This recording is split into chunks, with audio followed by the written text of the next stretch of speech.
Meus amigos, a carta de Colossenses foi escrita por Paulo enquanto ele estava preso e, primeiramente, ela foi escrita à igreja de Colossos, mas também, a gente vai ver lá no capítulo 4 mesmo de Colossenses, no versículo 16, Paulo orientando que essa carta seja escrita à igreja de Laodiceia. Colossos era uma cidade essencialmente formada por gentios, mas também havia nessa cidade algumas colônias judaicas. E aí o resultado disso é que essa igreja ela estava sendo corroída por falsos ensinamentos. Havia o gnosticismo, que é uma crença muito esquisita, que acredita que existe um Deus bom, um Deus mau, que a matéria é má, porque esse Deus mau fez o mundo, e tudo que é material é ruim, e que o Deus bom, que é essencialmente espiritual, é o Deus das coisas espirituais, manda Jesus, envia Jesus, e esse Jesus, como a matéria é má, não é carne, não é matéria. Então esse Jesus é um espírito. Então isso é algo muito complicado, porque todo o sofrimento que a gente diz que Jesus teve, tudo que ele padeceu, na verdade ele não padeceu segundo o gnosticismo, porque ele era um espírito. E é um conjunto de crenças estranhas que eu não vou ficar aqui explicando todas elas para vocês. Além do gnosticismo, essa igreja, como em Colossos haviam colônias judaicas, ela era exposta ao legalismo judeu. O cristianismo, na época ainda estava começando a se denominar como cristianismo. Ele, no princípio, ele sofreu muito essa questão do legalismo judaico, dessa confusão de o que nós somos judeus, o que nós seguimos. Isso estava correndo a igreja. E além disso tudo, ainda haviam algumas pessoas que adoravam anjos e também se utilizavam de rituais místicos para transcender. Todas essas teorias e confusões, elas aconteciam por falta de conhecimento de quem Cristo era. Falta de conhecimento do que a cruz significava na vida do cristão, na vida do homem que aceitava Jesus. E a gente vê essa questão muito latente porque Paulo, logo no início da sua carta, ele começa declarando quem Jesus é. E na minha visão, essa é uma das passagens mais lindas e mais poéticas da Bíblia. Meus irmãos, assim como gnósticos, judeus, místicos e outras pessoas não entendiam quem era Jesus e com isso acabavam influenciando a igreja, os cidadãos de Colossos, nós hoje em dia somos expostos a muitas crenças. A gente vive na era da informação e muita coisa chega a nós pela internet, pela TV, pelas pessoas, enfim. Então se torna primordial a gente saber quem é Jesus, quem é aquele que é o motivo das nossas reuniões aqui, toda quarta, todo domingo, aquele que é o motivo dos nossos primeiros pensamentos ao acordar. A gente precisa entender quem é esse homem que veio a se tornar o homem mais famoso da história. E o texto que a gente leu começa assim, lá no 13:14. Ele nos libertou do poder das trevas e nos transportou para o reino do seu Filho amado, em quem temos a redenção e remissão dos pecados. Então a primeira coisa que a gente vê aqui é que Jesus é libertador e redentor. E para a gente entender essa redenção, Paulo nos expõe um fato que talvez esteja oculto para muitos de nós, mas é uma realidade muito latente na nossa vida. Antes de Cristo, nós éramos reféns. Antes de Jesus, nós estávamos presos. E aí a pergunta que deve vir na sua mente é: do que a gente é refém? Do que eu estava cativo antes de Jesus? De quem que eu era refém antes de conhecer a palavra de Deus e antes de colocar Jesus em primeiro na minha vida? A gente pode responder de várias formas isso. A gente pode dizer que nós éramos reféns de nós mesmos, nós podemos dizer que nós éramos reféns, cativos desse mundo, desse sistema que a gente vive. Mas quando a gente volta para o texto, no versículo 13, Paulo diz que nós éramos reféns do poder das trevas. Olha o quanto peso tem essa informação. Poder das trevas significa que nós vivíamos debaixo de uma autoridade, que nós éramos escravos do mal, servos de Satanás. Parece exagero, mas a Bíblia descreve isso o tempo inteiro. E com Deus, no reino espiritual, não existe meio termo. O que a gente precisa entender definitivamente é do que e de quem nós éramos reféns para dar valor à liberdade dada por Cristo. Paulo, ele fala isso, ele fala sobre esse poder do mal para que a gente comece a entender o valor da redenção. Cristo é o nosso Redentor. Redenção é o livramento de algum mal mediante pagamento de um preço.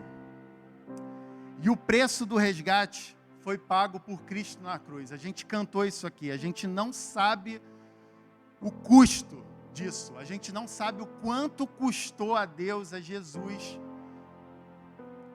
pagar na cruz pela nossa redenção, pela sua redenção.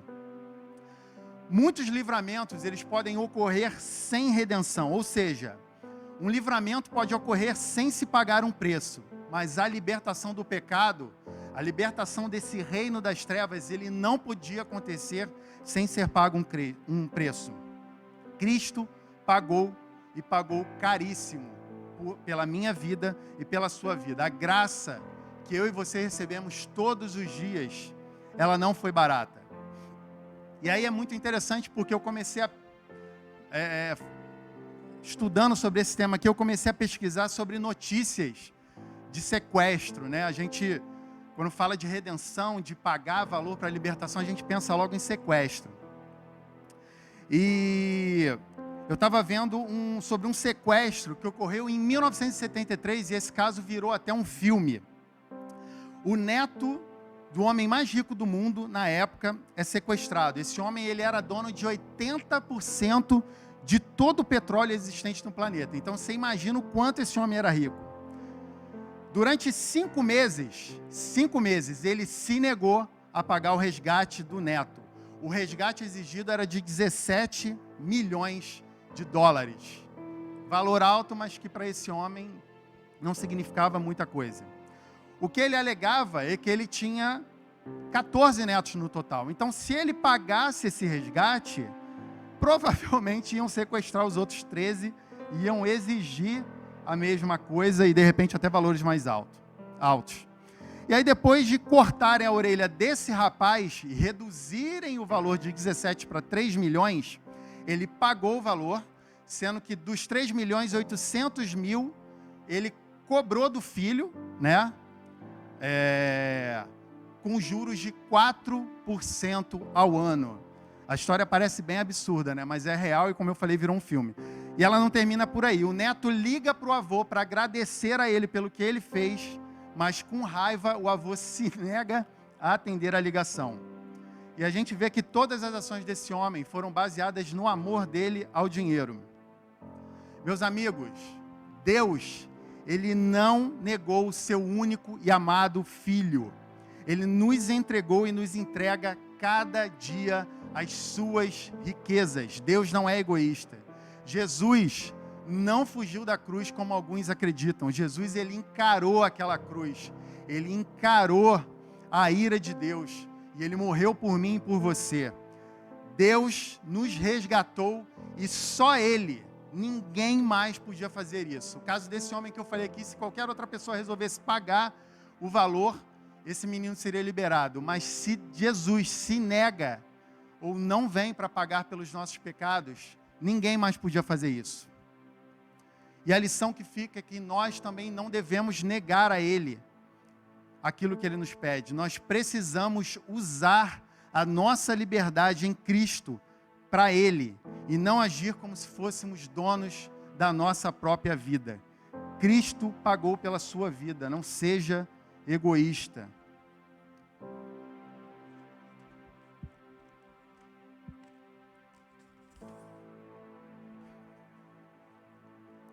E além de redentor, Jesus é a imagem de Deus. A gente vai ver isso no versículo 15, 16 e 17. Ele é a imagem do Deus invisível, primogênito de toda a criação, pois nele foram criadas todas as coisas nos céus e sobre a terra, as visíveis e as invisíveis, sejam tronos, sejam soberanias, quer principados, quer potestades. Tudo foi criado por meio dele e para ele. Ele é antes de todas as coisas, nele tudo subsiste. Jesus é a imagem de Deus. Isso quer dizer que ele é a perfeita representação e perfeita manifestação do divino. Se nós queremos ver quem é Deus, nós precisamos olhar e contemplar Jesus Cristo. Jesus Cristo. Para os gregos da época, o logos significa razão. Logos criou o mundo e deu sentido a tudo no universo. O logos ordenava todas as coisas e coordenava os homens e todos os seus pensamentos. Logos, que como eu falei aqui é razão, é invisível. Quando o logos invisível é entendido e percebido, ele se torna eikon do Criador de Deus. Eikon é a palavra grega para imagem, entendeu? Então, logos é esse invisível, essa razão, e eikon é a imagem. Então, quando você percebe o logos, você tem uma eikon, uma imagem de Deus, do Criador do mundo.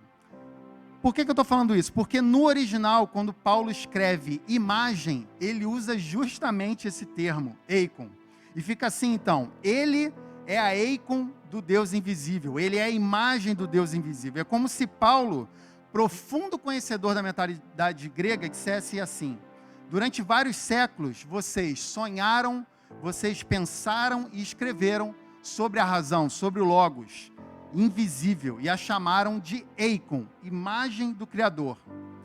Jesus Cristo veio como perfeita imagem de Deus, e esse Deus invisível, que é o logos de vocês. Sonhos e filosofias gregas ansiavam por Jesus. Paulo, ele estava mandando essa mensagem diretamente para os gregos. O texto fala ainda que nele todas as coisas foram criadas. Isso me remeteu de imediato ao relato que está lá no livro de Gênesis. E a gente vê uma conexão de tudo isso com essa questão da imagem também. Eu e você fomos criados, conforme o relato de Gênesis, para sermos nada mais, nada menos do que a imagem de Deus, ou seja, a eikon de Deus. Porém, a gente falhou, a gente escolheu se afastar, se apartar de Deus. Quando a gente olha para a imagem de Jesus, quando a gente contempla Jesus, além de Jesus mostrar quem Deus é, ele mostra quem eu e você estávamos destinados a ser quando fomos criados. Olha que incrível. Jesus, imagem de Deus e perfeita manifestação divina. Jesus, imagem de Deus, é perfeita manifestação divina e também é perfeita manifestação do homem. Ou seja, uma dupla revelação da divindade e de quem o homem foi projetado para ser. E vale a pena a gente lembrar que a gente está falando aqui de imagem, mas que isso não tem a ver com estético. Imagem aqui está sim relacionado com aquilo que se vê em atitudes, aquilo que se vê em hábitos e comportamentos. A gente vive um tempo estético demais, a gente vive um tempo em que a gente quer parecer ser, mesmo não sendo. Plástica, roupas caras, maquiagem, realidade virtual, as redes sociais também estão aí para reforçar essa questão estética. E eu não estou aqui sendo radical, dizendo que você não pode usufruir dessas coisas. Mas qual é o lugar que tudo isso, todas essas coisas, têm ocupado na minha e na sua vida? Será que todas essas coisas, elas têm feito a gente perder a visão de quem a gente realmente é, de quem Deus é? Será que a imagem que a gente tem construído perante as pessoas, será que a imagem que a gente tem construído no nosso meio social ou na igreja tem impedido a gente de espelhar a imagem de Deus, Jesus é a imagem de Deus para que a gente tenha nele uma referência de caráter e atitudes verdadeiras, mesmo quando nós estamos sozinhos ou longe da igreja, longe do social. Quando a gente olha para Jesus, a gente vê que tem que ser transformado no mais profundo do nosso ser. A gente vê que os nossos pensamentos, os nossos desejos estão incompatíveis e que precisam ser transformados. Então não é uma mudança somente estética, é algo que acontece dentro de mim, dentro de você e que mostra a imagem verdadeira de Deus. Crente não vive de aparência. Eu e você não podemos viver de uma aparência. Nós precisamos testemunhar. O nosso desafio é revelar ao mundo, é mostrar ao mundo o verdadeiro evangelho em cada ato. Isso é um desafio. Eu tenho sido muito desafiado pelas minhas filhas. Eu tenho sido muito desafiado a ensinar elas em atitudes quem é Cristo, quem é Deus. Nós não podemos ser hipócritas. A gente vai ver agora outra importante característica que Paulo a seguir nos fala. Jesus é pleno. Está lá no versículo 18 e 19. Ele é o cabeça do corpo, que é a igreja. Ele é o princípio, o primogênito dentre os mortos, para ter a primazia em todas as coisas. Porque Deus achou por bem que nele residisse toda a plenitude. Pleno é aquilo que está cheio, é aquilo que enche e preenche, que está completo, terminado, acabado, finalizado. Por ser pleno, Jesus é início e fim de todas as coisas. Tudo, seja material, seja espiritual, subsiste, ou seja, se conservam e perduram nele e por causa dele. Será que a gente tem noção dessa afirmação? Isso aqui é incrível demais. Olha o que a palavra de Deus acabou de dizer para mim e para você. E a gente vê isso confirmado lá em Colossenses 2:9, a mesma carta. Paulo reafirma dizendo que em Cristo habita toda a plenitude da divindade. Jesus não é esboço ou resumo de Deus. Ele não é um simples resumo. Nele, nada sobre Deus está excluído. Ele é a soma de todos os atributos divinos. Jesus é a soma de todos os atributos divinos. E em Jesus a gente tem a certeza que nada mais sobre Deus deve ser adicionado. Nada sobre quem é Deus precisa de alguma adição ou alguma revelação. E a passagem aqui fala que essa plenitude compreende a igreja. Eu e você que somos templo do Espírito Santo e que nós nos ajuntamos para adorar e nos mover em Cristo. A igreja faz parte desse todo. A igreja faz parte dessa plenitude. E ele é cabeça da igreja. Nós somos o corpo dele, conforme diz lá o versículo 18. Por Cristo ser pleno, todos nós, você precisa entender isso, que todos nós temos um lugar. Todos nós temos uma função no corpo, seja qual for a sua personalidade, seja qual for os seus gostos ou o seu caráter. Deus, Jesus, em Cristo nós temos a plenitude. Nós sabemos que teremos um lugar no corpo de Cristo. Ele é quem preenche a minha e a sua vida. Ele é quem preenche a igreja. Se dependesse dos meus esforços em estudar, em pregar, e não existisse Jesus, não existisse o agir dele, meus amigos, pobre miserável que eu sou, pobre miserável que nós somos, sem Cristo, sem a plenitude dele, nós estaríamos perdidos. Ele é o cabeça da igreja. Nós, como igreja, precisamos nos conscientizar mais e mais sobre o poder da atuação que temos em Cristo, recorrendo à sua plenitude. Nós não temos um líder qualquer. No nosso líder reside toda a plenitude.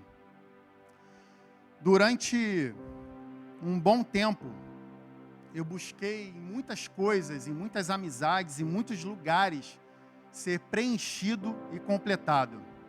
Eu saí do banco, eu fui trabalhar com fotografia, eu comecei faculdade de psicologia, eu pratiquei vários hobbies, andei de bicicleta, enfim. E eu fui adicionando um monte de coisa na minha vida. E nada disso nunca me completou. O que eu buscava estava mais perto de mim do que eu imaginava. E é isso que eu quero que você entenda aqui como corpo de Cristo. Jesus, como plenitude de Deus, Ele vai te completar, assim como Ele tem me completado. Você precisa crer nessa verdade. Se consagre a Deus, se consagre, contemple Cristo e Cristo somente. Você não precisa ficar buscando plenitude, você não precisa ficar buscando ser completo nas coisas desse mundo. Trabalho, namoro, filho, hobby, isso tudo é muito importante. Mas a gente não pode fazer dessas coisas a nossa esperança. A gente não pode esperar nessas coisas a completude. Se te falta alguma coisa, meu amigo, se você tem se sentido vazio, eu te convido a buscar ser cheio e completado por Jesus. E sendo pleno, Jesus também é reconciliador. Versículo 20, 21 e 22. E que, havendo feito a paz pelo sangue da sua cruz, por meio dele, reconciliasse consigo mesmo todas as coisas, quer sobre a terra, quer nos céus.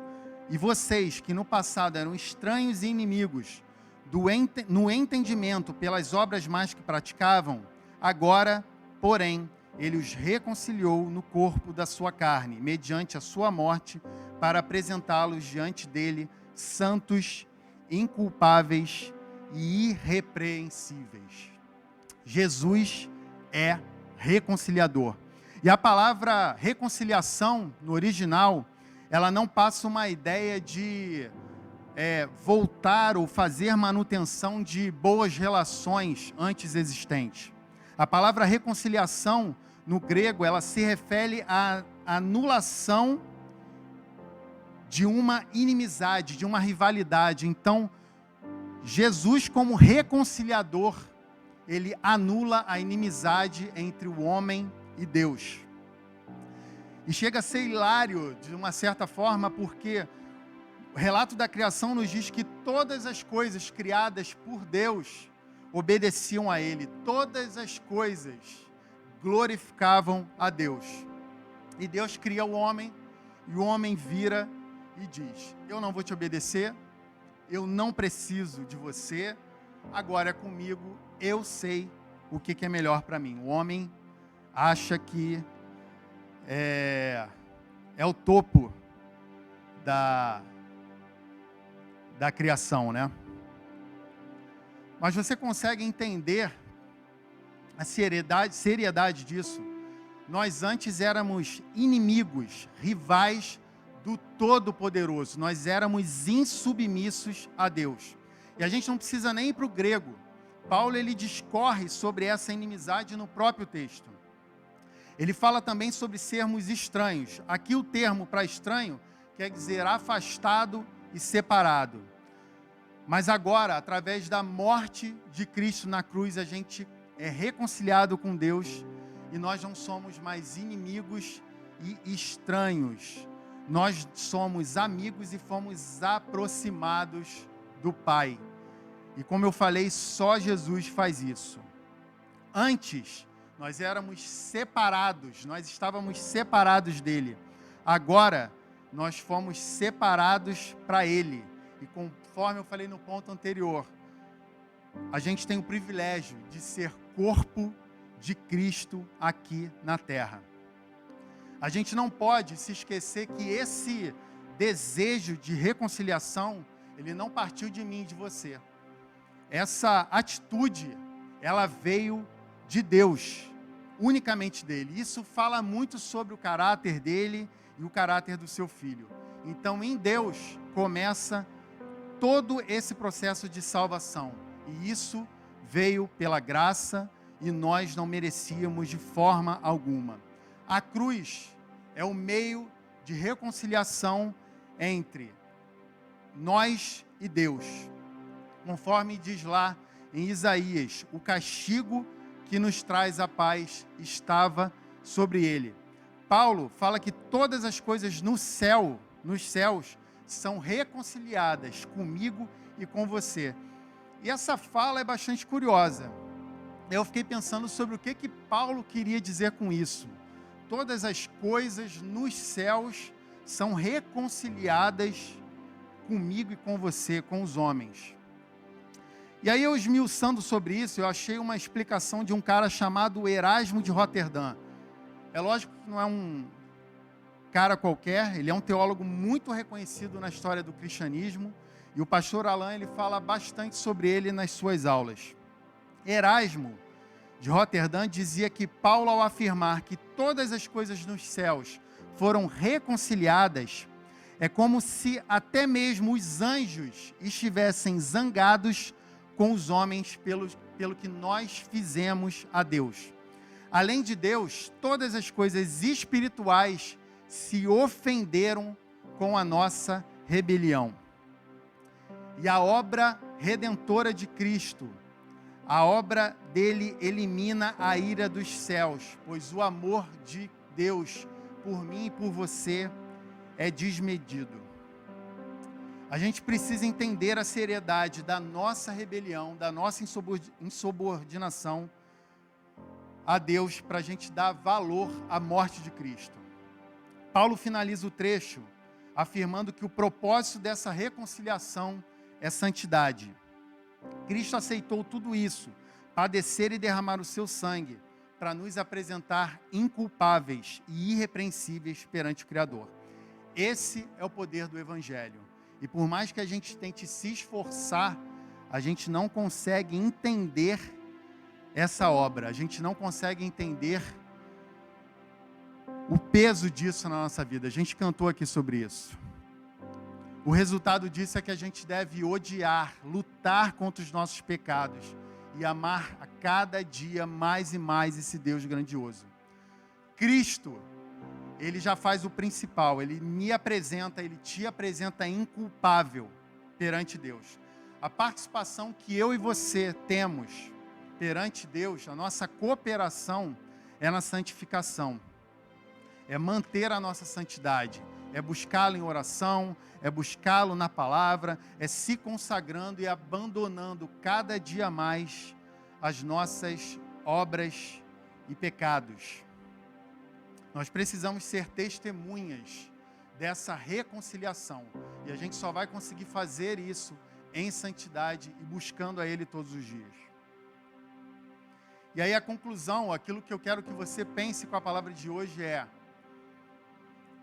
quem é Jesus para você? Quem é Cristo? Quais atributos de Cristo você enxerga? Quem Jesus se tornou na sua vida? Será que Jesus tem sido um estranho para você? Será que você não conhece Jesus, não tem reconhecido Ele na sua vida? E aí você pode afirmar assim: pô, Eric, agora depois dessa pregação eu estou sabendo direitinho quem é Jesus. A questão é que a gente precisa se aprofundar nele de coração. A gente precisa se entregar a Jesus de coração. E isso é algo que não acontece só na mente. Isso é algo que deve sair do mais profundo do nosso ser. Jesus não é definido por teorias, palavras e muito menos nessa pregação aqui. A gente vai ver na história que até a psicologia, ela se interessou por Cristo e ela tentou traçar um panorama e tentou dizer quem Ele era, de tão fascinante que Jesus é. Mas para nós, Jesus é vivo, Ele não é só um Jesus que fez parte da história. Jesus é pessoal e Jesus, Ele ama você, Ele me ama incondicionalmente, como ninguém nunca nos amou.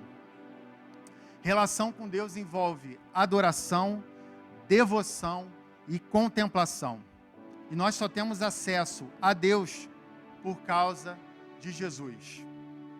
Versículo 23, Paulo finaliza nos orientando algo. Se é que vocês permanecem na fé, alicerçados e firmes, não se deixando afastar da esperança do Evangelho que vocês ouviram e que foi pregado a toda criatura debaixo do céu e do qual eu, Paulo, me tornei ministro. Meus amigos, busquem conhecer Jesus, permaneçam na fé e vivam alicerçados nele, vivam alicerçados na palavra e na obra redentora dele. Isso nos trará uma vida firme e assim nós seremos testemunhas do verdadeiro Evangelho de Jesus. Essa que é a única esperança dos homens. Essa não é uma das opções, essa não é a melhor opção. Essa é a única opção. Se nós não temos Jesus, se Cristo não morre na cruz por nós, se nós não aceitamos e entendemos essa verdade, a gente não tem mais nada. E quando a gente se entrega para Cristo, a gente vive por Ele, a gente ajuda o mundo a entender quem Ele é. A gente se torna a imagem de Deus para esse mundo caído. Deixa eu orar por você, deixa eu orar pela sua vida. Essa mensagem, ela mexeu bastante comigo, enquanto eu estava preparando ela. E ela me confrontou bastante. Então eu espero que você tenha sido confrontado por essa mensagem e que você passe a viver de modo diferente, entendendo que Cristo é a perfeita imagem de Deus, Cristo é a reconciliação e nele temos toda a plenitude. Pai, em nome de Jesus, eu quero te entregar cada irmão que está assistindo essa live, cada irmão que está presente aqui nessa igreja. Pai, que a gente entenda quem o Senhor é, lendo a Bíblia, que a gente te busque em oração, que a gente te busque nos nossos pensamentos, de toda a nossa alma, Pai, e que a gente viva o Evangelho todos os dias, Pai. Que a verdade do Teu Evangelho, Pai, a verdade de quem o Senhor é, cale a voz do inimigo nas nossas mentes, cale a voz do nosso ser humano decaído, do nosso homem decaído, que muitas vezes vem para nos desanimar, nos fazer desviar da Tua palavra, Pai, nos desviar de quem o Senhor é, Pai, que a gente consiga ouvir só a Tua voz, Pai, e a gente consiga ver a imagem de quem o Senhor é, Pai, e que com isso a gente testemunhe o Teu Evangelho para o mundo, Pai. Abençoa cada irmão, se faça presente na vida de cada irmão. O Senhor já tem se feito presente, Pai, mas se revele cada vez mais, Pai, que a gente sinta a necessidade, sede do Senhor mais e mais todos os dias, Pai, que a gente sinta vontade de orar todas as manhãs, todas as noites, orar não só para pedir, Pai, mas orar para Te louvar, para Te agradecer, para pedir pelos nossos irmãos, Pai.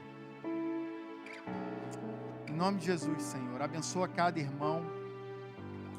Amém.